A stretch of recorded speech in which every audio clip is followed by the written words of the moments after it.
The radio crackled once and then went dead. Sergeant Maya Torres crouched behind the burned-out jeep, sand whipping her face, the night sky alive with gunfire. Her unit had pulled back hours ago after the ambush. She was supposed to have backup, none came. Her last transmission echoed in her head. "We'll extract you in 10 minutes. That was 6 hours ago. She checked her ammo, 1 magazine left. Her arm was bleeding, her comms were fried, and she could hear enemy trucks closing in from the ridge. Still, she stayed low, calm, breathing steady like she was trained. Then a voice came from the darkness. "American? Surrender now." Maya didn't move. She gripped her rifle tighter. She'd been trained for worse. But deep down she knew this might be it. And then something changed. The ground began to vibrate. From the horizon came the low thunder of helicopters, not enemy ones. The sound was distinct, familiar, powerful. She lifted her head, blinking through the dust.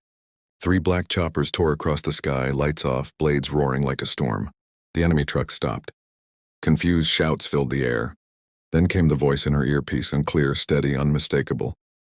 "Phoenix 1, we've got your signal." "Hold position." She couldn't believe it. The 5th Special Forces Group, her old unit. Within minutes, flares lit up the valley. Shadows moved through the smoke. Elite soldiers, silent and precise. One knelt beside her, pulling off his helmet. "You didn't think we'd forget you, did you?" he said with a grin. Maya smiled weakly. "Took you long enough?" He lifted her to her feet as the team surrounded them, gunfire dying down in the distance.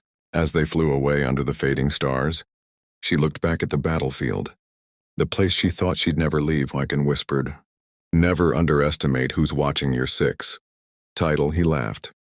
When the quiet janitor walked in, then the medal on his chest silenced the room.